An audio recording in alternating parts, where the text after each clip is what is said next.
Hi, I'm Tyson Franklin, and welcome to this week's episode of the Podiatry Legends podcast. The podcast designed to help you feel, see, and think differently about the podiatry profession. With me today is one of the coolest men on the planet. It is Engel Jones. He is in Trinidad and Tobago, and as soon as you hear him speak, you know he's from the Caribbean. He is super cool. He has a podcast called 12-Minute Combos, almost up to about 3,000 episodes. I've been on twice, so you know he has quality guests. And he also has a business called selfpublishingeasily.com. And the tagline is, we help others publish easily. So Angel, how are you doing today? Yeah, I'm excellent. It's like, thank you for having me. I think it's an honor when you're being interviewed. Yeah, it feels like I can relax. Yeah. So thanks for having me on, champ. So yeah, it is interesting, isn't it? When you're the host, it's different to when you're the guest. When you're the guest, you can just chill a little bit more. That's how I feel. Yeah. That's okay. So today we are going to talk about self-publishing, because I mentioned off air just before I press record that I think there's a lot of podiatrists out there that have got ideas, thoughts, stories, whether it's podiatry related, business related, it could be technical, or it might be maybe fictional or their own story. But you actually help people put this all together. Yeah, and it's been a fun task coming off of the podcast, yeah, because that's what we do as podcasters. We navigate and narrate stories for people. Yeah. It's what we do. So it was an easy extension stepping into this. But my journey started with my wife. She's a registered nurse. And what she did in the clinics is she would use rhymes because the patients kept coming back asking the same questions. Okay. So she started using rhymes so that they'll remember things like their numbers, yeah, like know your numbers, like right, what's a high sugar reading, yeah, like what's high, and she would use rhymes, and it was tremendously successful. And I said, hey, we should make that into a book. So never did Is it that how it before. This is started? way That's how it started, my friend, Ah, helping. And that's the hope word right there, right? Helping others publish easy spells hope. My original business with the podcast is we help others pursue excellence, hope again. yeah. So yeah, so dove into that with my wife, and wow, I got burnt. I remember needing to get the book cover designed and then Oh, seeing the interior and thinking, all right, no, the interior doesn't need to look like just text. Like we need some type of border, and then paying through my teeth for every mistake I made. And yeah. at the end of it, we said, okay, we'll print this in the US so that we'll get the best quality. Connected with another guy, and they used a low image quality. My friend flew it in, like literally flew in with the books on Yeah. the night of the book launch, and it was poor. Looked like it was blurry. So So it so we was a learned totally that bad experience. it was. We gave away all of the books on the night. The book launch was successful. It was 500 people that attended the event. Unfortunately, the book was of such a low quality, I couldn't sell it. I gave away, I said, hey, you paid Ah, for the book with the ticket price, yeah?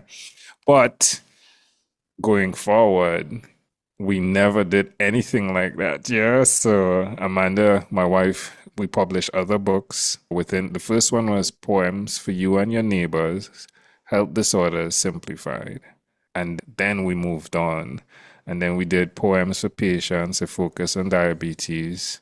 Just within the lineage of podiatry, the same friend that flew the book in, her father-in-law, which is my friend's father, yeah. lost his leg to diabetes.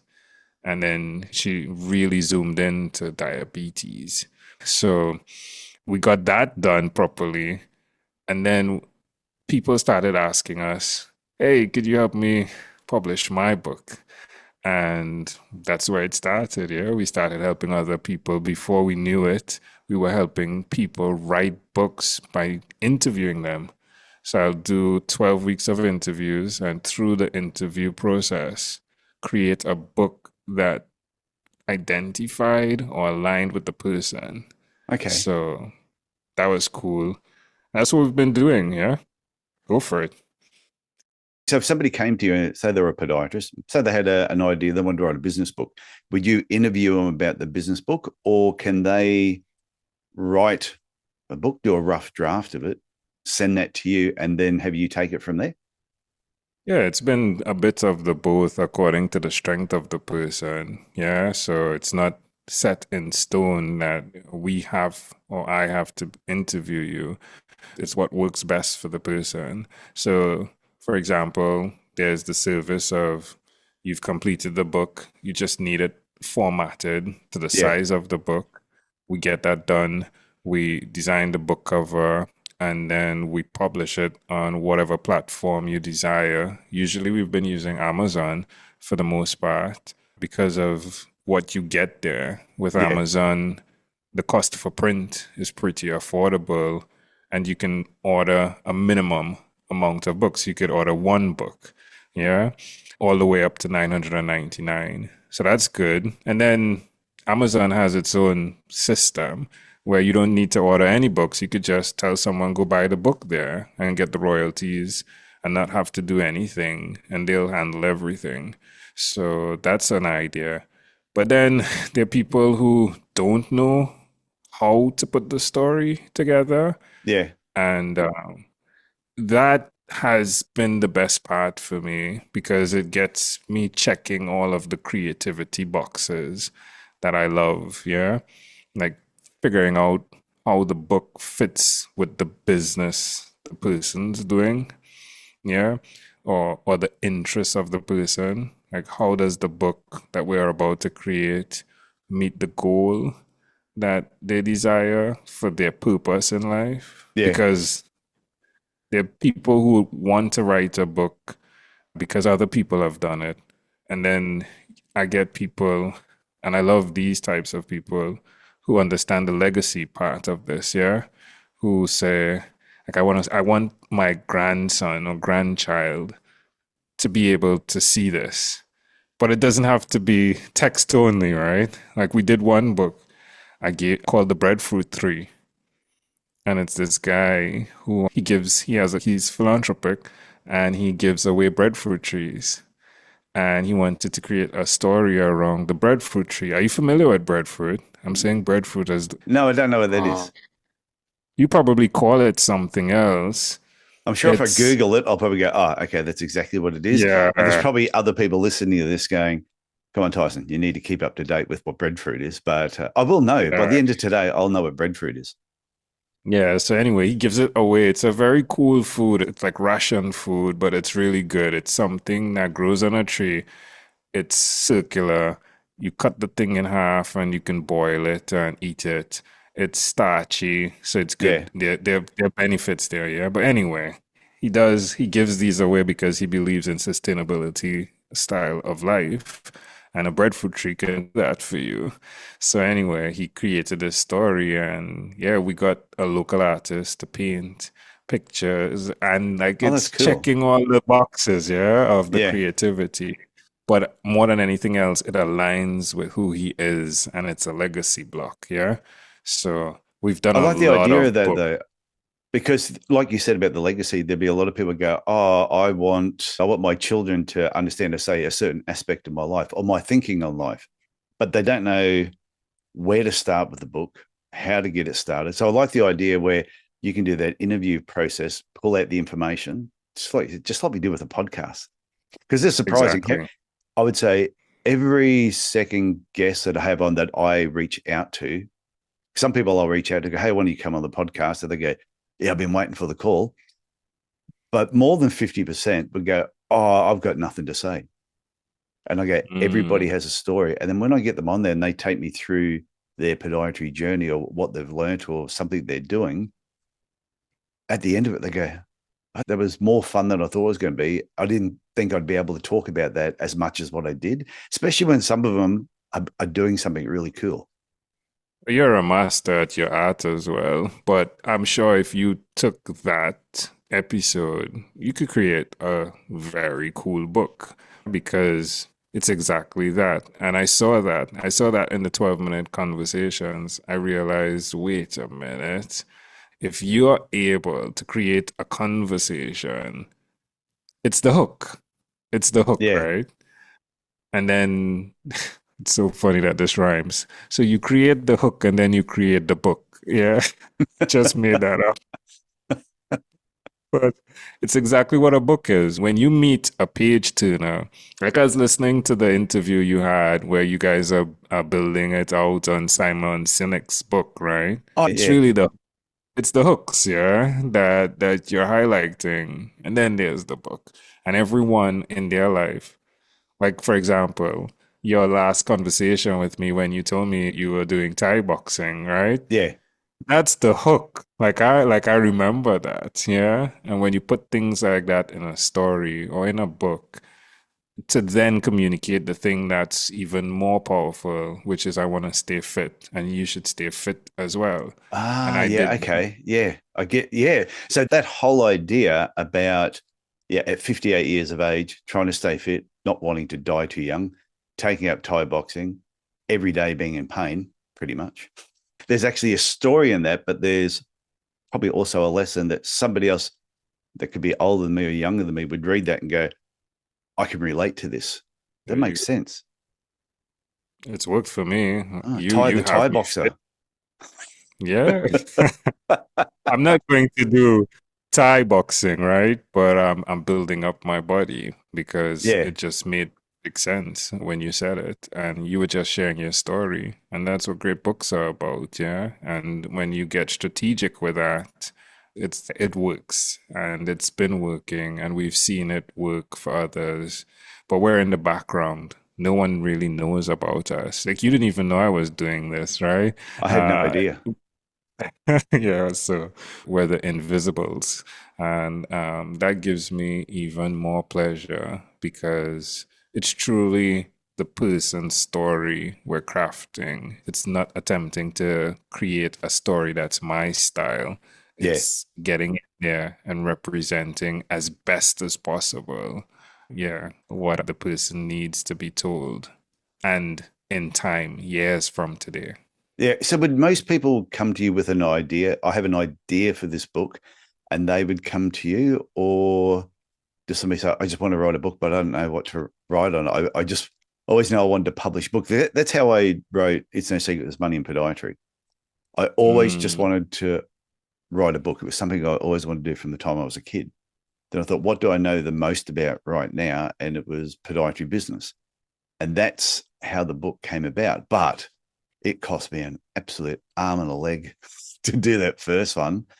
And yeah, when I did the second one, it only cost me, I think, one arm because it was based off the first one. It still wasn't cheap, but the same thing. When I got the book back, the first print run that got back to me just before the book launch was also a bit on the dodgy side. The benefit that people have with working with me is I'm thinking about the design while I'm thinking about what the book is going to be about. So that cuts the cost down because I'm mapping your story with the design according to what the budget is for the project. Yeah, and and then that happens in two ways where in my mind is wrapping around what's this going to look like, but then when we actually create it, there's room for, oh, this is what it looked like when we actually did it. Now let's now create what's necessary to match this, and that's really expensive, mm, yeah, in two ways. One, the artists that you're working with, if they don't have the patience from the first time they enter into starting something, they're like, hey, like we touched this already. Like, why are we touching this again? Yeah. yeah, So that's another thing. And our experience with working as you may have worked with someone is you don't want to tell the person 100 times to change something. Like when you tell them once, you tell them yeah, twice, you're wondering, can I tell them a third time? But my team is very understanding that, hey, this is us tinkering. We're in tinkering stage. And one of the things we do that I believe is necessary today is not just put text on a page.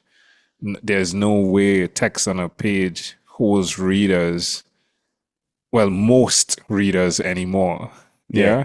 And even if it does, why not enhance it? Why not give someone who's been reading books with text only something to say, hey, it's nice seeing that there. And that's where we're heading, really focusing on making the reader experience a bit more architecturally sound, yeah. Not doing too much when it's necessary or doing everything that we could when it's necessary. Yeah, I remember it was a business book though, and about every maybe 10 pages, it actually had an illustration of what they were talking about. And I just remember this one particular image. It was something about, I can't remember the title of the book, but they were talking about someone who wasn't paying their debts. And when you get to that point where you're under financial trouble and you start to profess, you start to sweat profusely and your bum gets itchy. Now, I don't know why they said that, but then all of a sudden there was a cartoon. There was this overweight guy scratching his bum and all the sweat coming off. And the image just absolutely cracked me up. And I just thought, and they did that about every 10 pages. They had these cartoons, but it was the same character going through the whole book. So I almost followed the story through this poor middle-aged overweight guy who was going through all these financial troubles and how he was going to get at the end, but then how happy he looked at the end and had the bright smiley face. So Yeah, that's I can see how images fit in with the story, whether it was a business book, whether it's a personal story, or whether it's about Thai boxing. yeah. And again, it's the personality of the person coming forward. And it's just like podcasting. When we started, oh, episode one probably had minus 100 of our personality in it, Yeah. right? It's only as we kept going, we realized, oh, okay, hey, this is me. And apologetically, this is me, and I'm letting this out, yeah? And guess what? You realize you get an email or feedback, yeah? Oh, And yeah. so that was really cool. So that's what I've been able to help people with, stepping into the personality and having it represented on the page. And again, it's been fun because it's working. Because when you're selling your book, when you're standing with your book and it's Yep. something you're proud of, because selling your book is challenging if you aren't that A-type personality. Yeah. But when it's good, and you stand on a stage or in front of your neighbor or your Yeah. brother or your uncle, it's a lot easier when you say, hey, I have something that I'm proud of that you should purchase. And that's how I felt. And that's how I want other people to feel. I remember my brother when I published my book, and he said, when I first heard that you published this book and you sent me a copy, I thought, well, obviously you didn't write this because you failed English at school. But then when I read it, I could tell by the stories you used, I knew you wrote this book because the stories you wrote and the phrases that you used, he says, I just knew that was you. But I do Yeah. admit I had a good editor because I remember my daughter was doing an English assignment and she was all upset about how bad she did. And I said, oh, dear, come here. And I showed her the first manuscript that I did and getting it back and all the red marks of things I had to fix up. And she looked at that and went, oh my God. She goes, Mm. how bad were you? Yeah. And that's where getting professional help like yourself is that's the difference between writing, not writing. I think that's the thing. Most people won't write because they don't know what to do. But again, you've done it again, right? Like you just did it again, where you told a chapter story as a song bite, but there's so many. That's a book in itself, yeah. It'll be a children's book, but it'll Yeah. be an illustration of Ah, yes. Okay. how fathers can help their daughters build their self-esteem. Oh, And you're a right smart there, you man. you did it. You did, and you did it so wisely, right?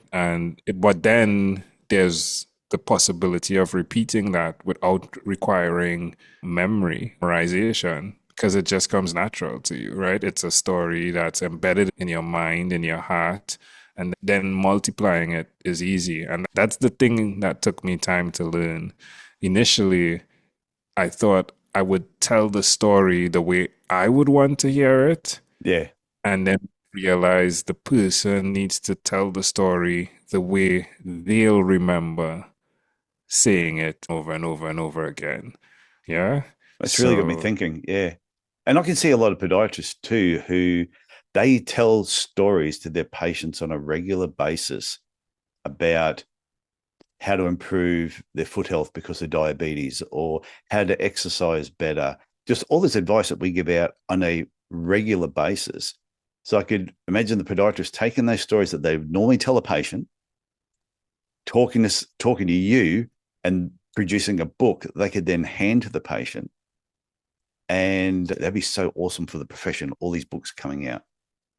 yeah, I love that. Yeah. And something like that would be cool where it's a collaborative book, yeah, where you give each podiatrist, for example, one topic or one condition Yeah. and ask for the story and then have different chapters with the specialty of the podiatrist, yeah. And that'll be fun too. That'll be a nice mix, yeah. Either way, the goal is what do you want to achieve? And if you Mm. want people to have healthy feet, then that's the core of it. And then we go further and we figure it out and get it done. How many pages would the average book be that you help people do? It varies. I've had people give me 1 page and we've turned it into a 26-page illustrations style book. So Okay. that's one. But then if like there are people who we've done the 300-page book for, and then there are people who we've done the 150-page book for. So it varies. Really comes down to the person and the genre that they're targeting. Illustrations are usually on the less page count Yeah. because of the cost that goes with producing the illustrations. But as time is going by, we're getting around that. We do not love AI images at this point. Um, but there are some really cool ways, yeah. Like this is something that we did recently. Yeah, so It's called Waiting on Wings. That's the book you're holding up. this is like 3 poems in the book, yeah. But what we did is we created a coloring aspect so you can color the images in the book, Okay. yeah. So, And so the book's got poems in it, but also it's a coloring in book. the poems are built around self-esteem and it's really targeting children. But what the response has been is this is an amazing book. We love it, and you can color it. So it's really getting around and identifying what the client wants and also what the reader will desire of the product. Yeah. Podiatry is an interesting topic. Again, it's close to my heart with my wife and what she's done in the diabetic world. Yeah. But it's always what would the patient and how would they respond to the information you're sharing in the small window that you're given. Because someone will come to your office and they'll be prepped to hear everything you have to say and probably take away something they've purchased. But will they open that thing when they get home? Yeah. And what encourages them to do that? So it's always a toss up between how to get the reader to read because, my friend, people aren't reading the way they used to, at least in my part of the world. I'm not seeing an increase in readers. Yeah, I think it depends. My daughter reads, my wife reads, I read. I think if you read books yourself, I think your kids see you reading books, they read books. Whereas, yeah, like I also enjoy audiobooks, but then I enjoy podcasts. So for me, listening to an audiobook, I would rather be listening to a podcast. And I like the smell of a book. I Me like too. I like holding a book. I like scribbling notes in the side of a book, especially because most of the books I'll read will be personal development, business type books. That's what interests me. I don't read fiction because if I want to see fiction, I'll watch a movie. Yeah, we have a household of readers as well. My son likes the audiobooks. So I have three sons. The Yeah. first likes audio, but I'm seeing him steering on to physical books now because of it's an opportunity to hide away and just be with yourself, yeah. Mm. Uh, and I'm talking about they read like 400, 300 books a year. Oh, wow. And Okay. yeah, so that's the 15, the 10, and even the 5-year old is in the 100 game. But of course, his books are smaller, and so they think he's cheating, yeah. But I love audiobooks because I get to do things while I love the garden and being outside, and I love that. So that's probably why the mix of creating a physical book gets the creativity side of me going because of the visuals that go with my mind. Yeah. Yeah. My attention span is a bit low for the most part. But So I yeah, just want to but it's let been people, I want to let people know too that if they want to go to your website, it's selfpublisheasily.com. there you go. 100%. And the podcast is 12minconvos.com. So I'll have all that in the show notes. Yeah, thank you for that. Like I said, I know a lot of podiatry, and it's not just podiatry books that I'm talking about, whether they want to write a book for their patients. There's a lot of podiatrists, I think, who have done some amazing things. Been in the military, they've had careers outside of podiatry. And what they've learned through that have been some of the stories they've shared on the podcast. And you go, I mean, some of this stuff is so interesting that I'm sure if they put their mind to it, I there'll be some book based around that, or they might have an interest in something that's got absolutely nothing to do with podiatry, but it's a story that's in their head that they should actually get out. Because nothing's Yeah. better than I reckon when you publish a book, geez, it makes you feel good. Yeah, that was the third layer I was about to say as well. Doing a book is one of the most therapeutic experiences that there is. It gives you an opportunity to self-reflect. Like the investment is worth the cost just for that clarity of life that you get when you sit and you put a timeline to the events of your life. It works, yeah. I've done my books and yeah, it's given me wisdom and I think humility for my mistakes. Yeah, Yeah. I've forgiven the younger version of me right now because it's very therapeutic. I remember the person I spoke to first when it came to publishing a book. And when I'd finished publishing it and I'd caught up with them, I said, this might seem really weird, but I feel smarter after publishing the Mm, book. And they went, well, of course you do, because you don't just write a book without any thought. You actually, to write a book, there's some thought and structure needs to go into it, even a little bit of research to back up facts or dates. And when you do that, you tend to go down a bit of a rabbit hole. So by the time you finish the book, no matter what the book is, you are a better person for going through the process. yeah. I'll add one of the things I love too is to ensure that my clients understand the business of a book. And they get to choose if they're going after the business side of it or they simply want to create the book because that's something that they want checked on their items of to do in their Yeah. life. But yeah, I'm very adamant about understanding the revenue that can come from a book and how it works. So it's a campaign item. It's the thing you can use to refresh the campaign, yeah, of your life or your practice or whatever you're selling. It gives you this new thing to say, hey, this is what I've done. This is what I want to do.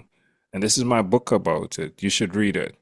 And it's the calling card. Yeah, it works Mm. because one of the things I've seen is it psychologically positions you as someone who's done something because when you say you've written a book, there's a positioning immediately in the Oh, person.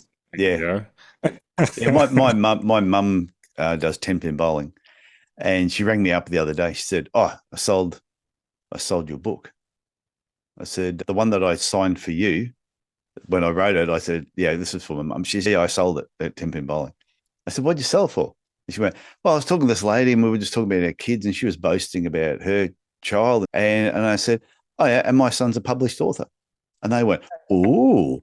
And then we started talking about what the book was about, and one of their sons had a business, and so there was my second business book there. And so my mum said, "Oh, I'll bring it in." And so she sold it for $30.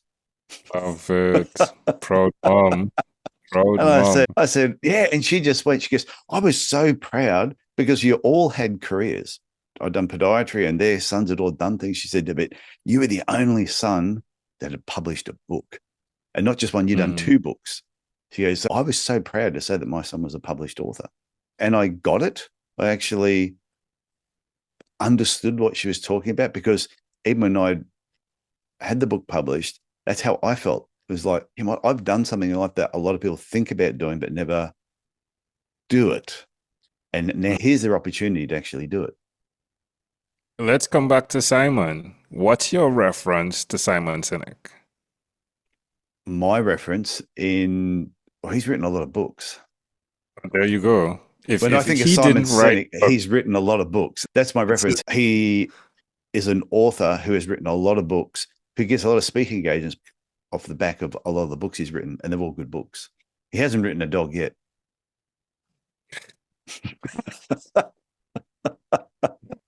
He might hear it's this and go, and "That's my next book, dog."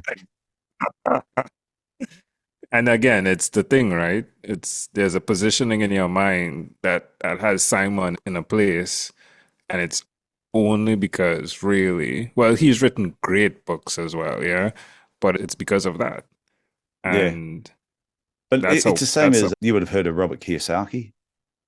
yeah, Yeah. yeah. Yeah. So, Kiyosaki was the so guy, before, one of my before he was super famous, we spent the day with Robert Kiyosaki here in Cairns. He was doing a 1 day workshop, and his book had only just come out, hadn't become super famous. We'd read the book, went, "Hey, this is pretty cool." And all of a sudden he's in Cairns. And there's only about 20 of us there in the room with him for the whole day. And this is before selfies and selfies. So I've got no photographic evidence that we ever met. But it's hmm, because he was an author that got all the bums in that room that day. He published the book hmm. on a topic that we were all interested about. He wasn't even famous then, but there was enough of us in Cairns who went along. After that, then became super famous. Probably be able to afford to have a 1 day seminar with him with 20 people now. Yeah, he did amazing with that book, Rich Dad Poor Dad. And again, it's the campaigning, it's the call card, yeah. Yeah. But yeah, he went after the business, yeah, with that book. Yeah, he did that. But that book was amazing. It was a great book. That was a It great book, was. yeah. And yeah, and again, it comes back to he based it upon his life. He told stories, yeah, Mm-hmm. that poor dad concept. And when it was time to regurgitate that thing, it was easy because it was embedded in him. And to this day, Rich Dad Poor Dad is huge, right? So now, does everyone become Kiyosaki or Simon? Not necessarily. Within your space, though, you Yeah. get to be that and proudly. And that's what we've done, yeah? Well, that happened Yeah, I with me. remember. I was going to see some friends in Powell River in British Columbia, and about 6 hours by car, or 45 minutes from Vancouver if you fly. And we were going to see some friends in this town. And I said to them, I said, "Oh, well, I'm there. I'm going to make this trip tax deductible." So I wrote to the Chamber of Commerce and said, "Oh, hey, how you doing? My name's Tyson Franklin. I'm a published author. This is what I speak about. If you have a luncheon on during this week, can I come in and do a talk?" They wrote back to me and said, "Well, we don't have a luncheon on, but we're going to put one on that week, so you can talk." I went, "Oh, okay." And Mm. next thing, my friends sent me a message, or they sent a clipping out of the paper. Famous author from Australia is going to be doing this talk at their special Mm. luncheon that they're having for the Chamber of Commerce. Normally they have 12 people at their meetings. They had 50 people turn up Wow. for their lunch. The mayor was there to meet me.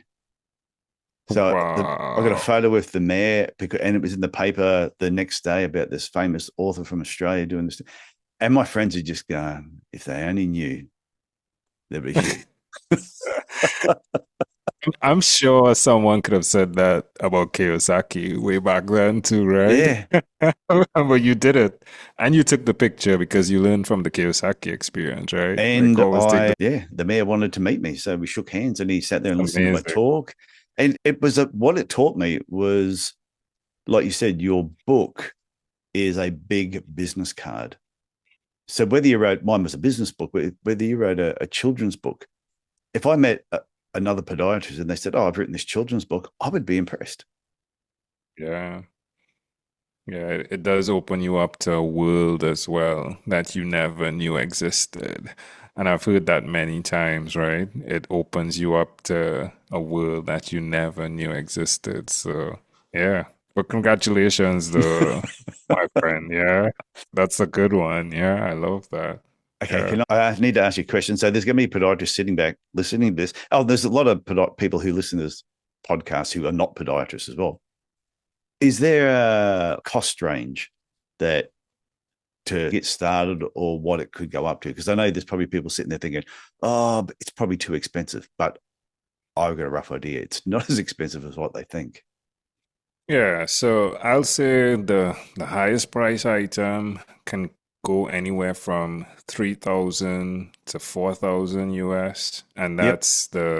that's everything. That's writing as well as designing, publishing. That's the done for you package, yeah.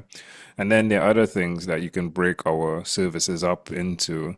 So let's say you don't need the interior design, but you just need the book cover, then those things are standard. It's like $99 to design the ebook, 149 to design the paperback, 199 to design the both of them.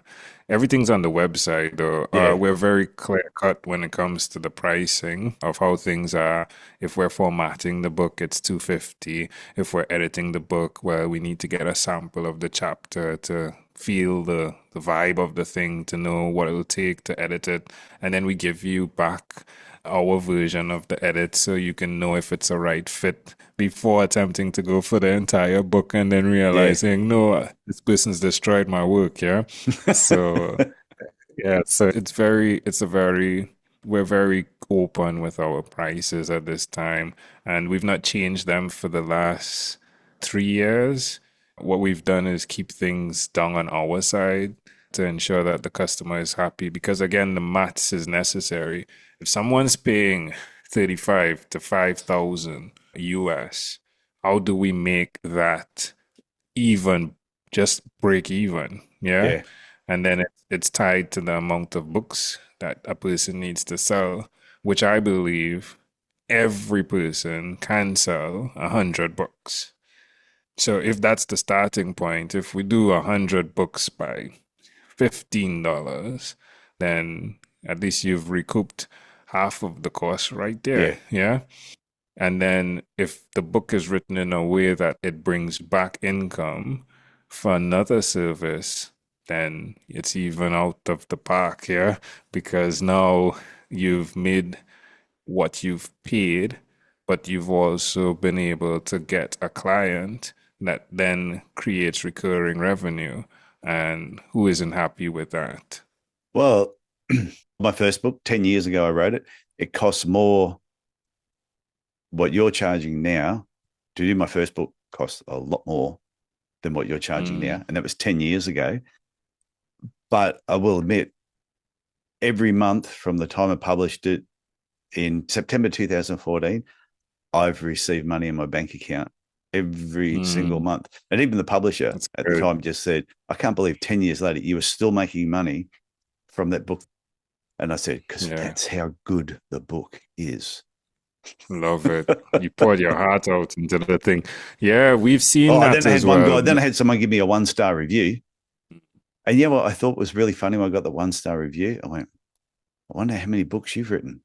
Because no author would give another author a 1-star Come review, no on. matter how bad it is, because they Yeah. know how much time and effort and work goes into even a book that may not be the greatest book, even though I think my book's pretty good.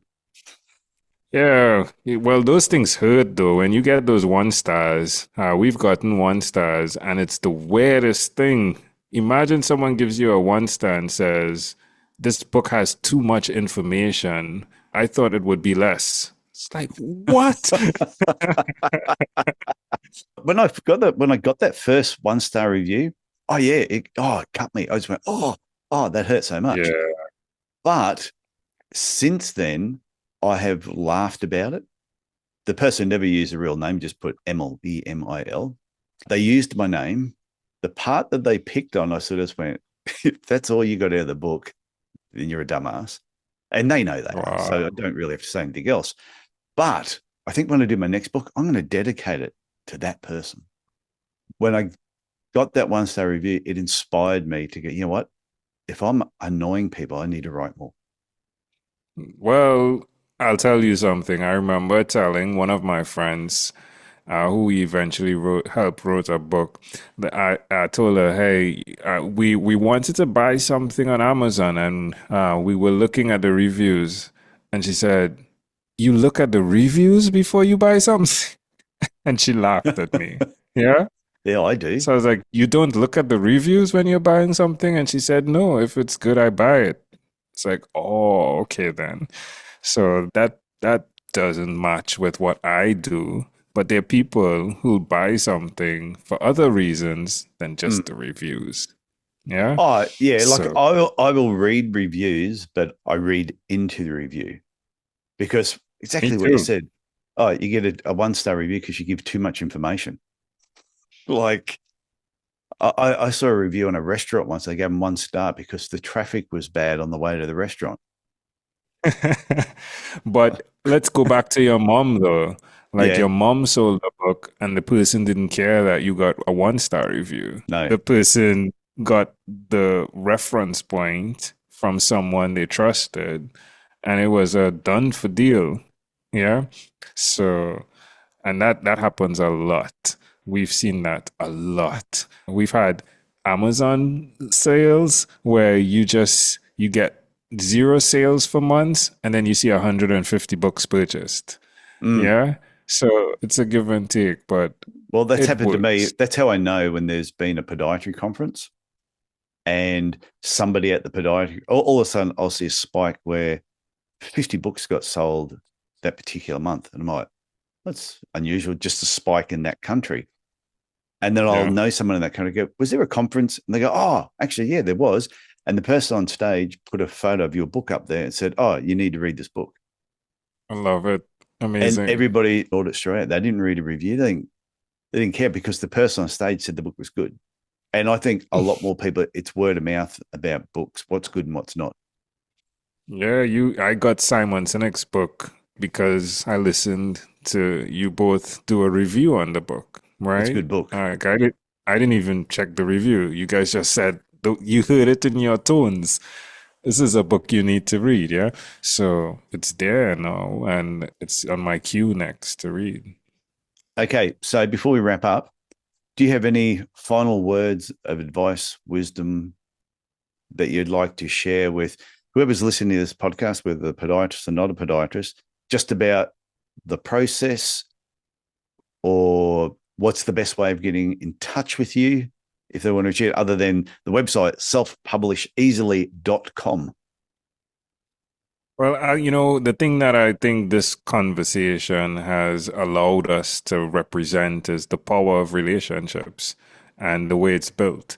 I met you years ago on the podcast, Yeah. and the evolution of that is today where we're talking about something I sell, and you're representing that because of our relationship, and that's powerful. And the book is the same thing, yeah. So sometimes people need some other format so that they can then tell other people about the thing you do. And if that's for you, then we're here to help. And I really appreciate you having a conversation with me. I'm always fascinated by how time just melts away in our It does. conversation. I don't feel it, and that speaks to your skill set for conversations, but as well as your heart for humanity. Yeah, so No, love this has that. been fun. I think we've known each other 6 or 7 years now. Be something like that. Yeah. Thankfully, Eric said, "Hey, this is a podcast you should come on to." Right? Again, Eric reference Hunley, yeah, points. Yeah, big shout out to Because- Eric Hunley. And I remember yeah. I actually went and had a quick listen to our original episode that we did. And I'm listening to the Mm. audio and I've gone, oh, that wasn't very good. But then I remember the office that I'm in now, I was getting it renovated. So I had to move all my stuff into one of the spare rooms. And when I had it all, and I know exactly where I was sitting when we did it. I'm thinking, that's right. I was in a completely different room. It was a little bit echoey. So there were a number of episodes around that time that weren't the best, but I'm still here doing it. So it doesn't matter. Yeah, and we can go on and on, but even that is fascinating, though, right? The way your memory is triggered from listening Yes. to the conversation you had. It's just amazing, right? That otherwise that memory would have been in the bank in the background there and not, but it's amazing. So yeah, when I listen back, it triggers the where I was and the challenges of my butt hurting while I'm sitting for hours. It's different. And people always ask me, yeah, what, like with podcasting, this is the Podiatry Legends, you've just gone past 6 years with the Wow, podcast, which is congrats. great. And, Hmm. but what I find interesting about it is people say, well, why do you keep doing it? And it's people like yourself that come on the podcast. The people I've met through podcasting all around the world is phenomenal. And that's why on my back wall, it says the next connection could be the one that changes your life. I just think it doesn't matter what you do, where you're going, is just keep meeting people, talk to people, shake hands, exchange business cards, get on podcasts if you can as a guest, and just changes your life. Yeah, it keeps you sharp. It's an entire episode. If we even start talking about podcasting and what it does for you, it's another 5 episodes, I'll tell Yeah, I know. you. Oh, you But do it yeah, fast. Are you sponsored by Nike? Because every time I see you, you seem to have a Nike cap on. one of my other older friends told me, he said, "Hey, do they pay you for wearing that cap?" He's Yeah, I like, "You know. should put your name on there. Your name should be there. Like, don't do the Nike. It's just the Nike hat fits my head so well, and I don't feel it. That it's one of my favorites. Yeah. Other than that, no, they don't sponsor me. No, it's like I've got shoes in the background here, Bamazi I footwear. see that. Yes, Is it's a, it is it it's a comfortable? new brand. They are a fantastic shoe, and they're not sponsoring the podcast either, or not yet. But yeah, yeah, you should pitch it. I should pitch it as well, yeah. But yeah, I don't like Nike that much. Like it, but again, the hat just fits I really know. good. I know. Yeah, I have some Nike yeah. shoes that are like that. Okay. So, Angel, I want to thank you for coming on the Podiatry Legends podcast. This has been absolutely fantastic. And I really encourage everyone listening to this to reach out to you, at least have that initial conversation about maybe publishing something at some stage, and you won't regret it. Yeah, thank you very much. It was a great pleasure. Okay, well, I hope you enjoyed listening to Angel Jones today. And if you have considered writing a book, now is the perfect time to do it. Don't wait for that perfect moment. It will never come. And before I finish up, there's just 2 things I want to share that I think are really important that you sort of, I don't know, these are 2 big takeaways. First one is storytelling is powerful. You don't need to be a professional writer to create a book. I was not a professional writer. And your unique experiences and stories are valuable and can form the foundation of something very impactful, especially for other people who are reading it. And the second thing is books are more than just words. Your book is a business card. It's a legacy. It's something that you will leave behind that will be there well after you're gone. And it's a tool that could position you as an expert in podiatry. So like I said, don't wait for the perfect time. Just start today. So that's it for me this week. I want you to look after yourself, look after your family, and I'll talk again next week. Bye for now.